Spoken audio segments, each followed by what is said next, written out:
power steering pump is on with the belt tightened.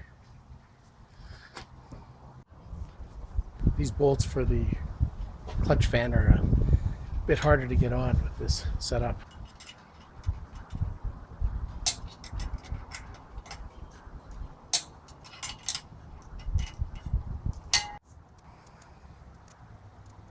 Alternator and fan belt are installed.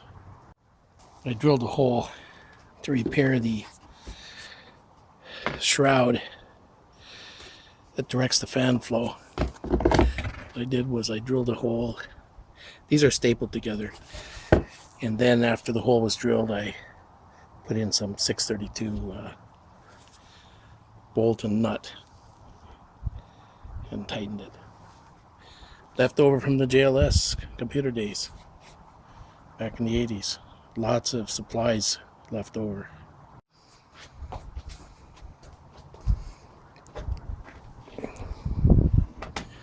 How about that?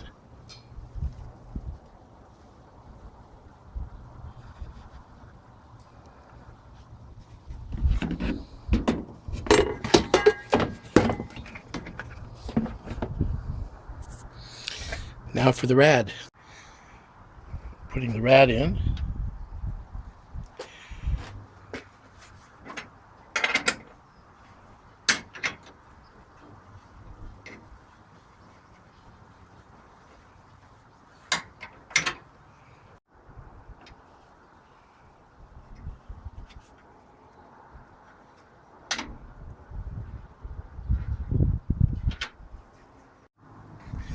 Refilling the radiator. Using the old antifreeze, but filtering it.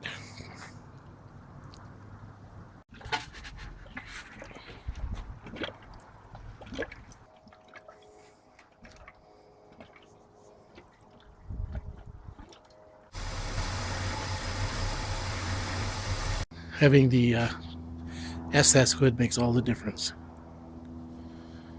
The SS hood fits this high-rise intake and spacer, even though it's really high. It does fit it. It's amazing.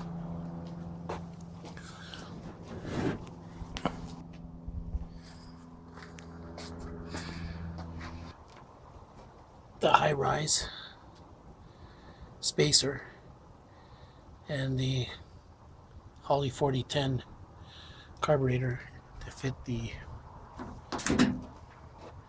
Summit filter with about an inch to spare from the bolt on the top.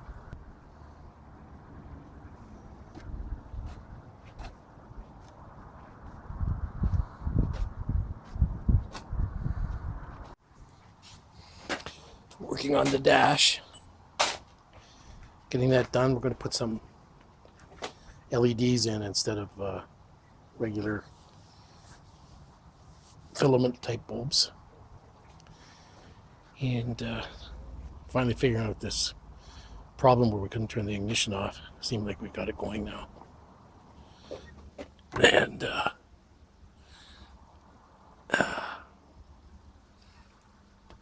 put some PR15 on the floor and inside, and still working on some wiring issues.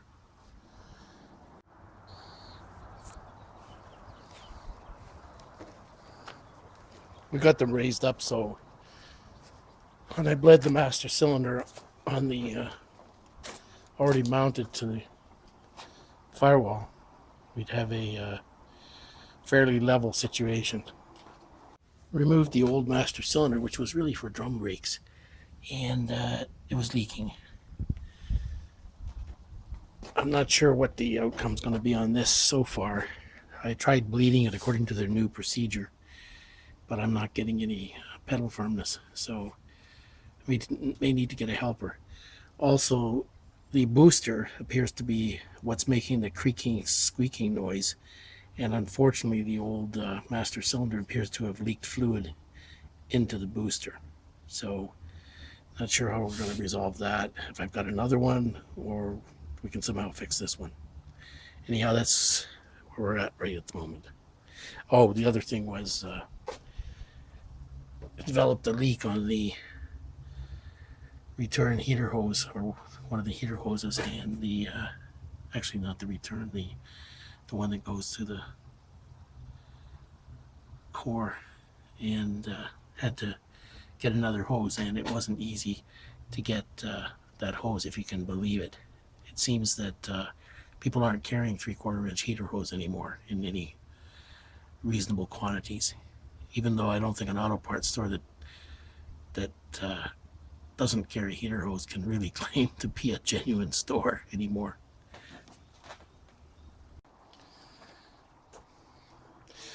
Now we'll take the other one back for the core deposit. I removed the booster. This was polluted with brake fluid from that leaking master cylinder, and I had another one, so I put that on last night, and that's the new master cylinder, and of course the replacement booster works quite well now. The other thing I did was I changed the valve covers, because the other ones had gaskets on it that were kind of uneven and used, and so they were leaking out. As you can see, some oil there. These should be okay because they're brand new cork gaskets. So that's what's going on. And then we use POR 15 on the metal bracing for the dash. And those are the old valve covers. I think all that slime is actually some of the grease that I used, assembly lube I used to assemble the engine. So that's what is happening now. We'll put the dash back in on this, and got some of those LED lamps to replace the filament type with. So getting there.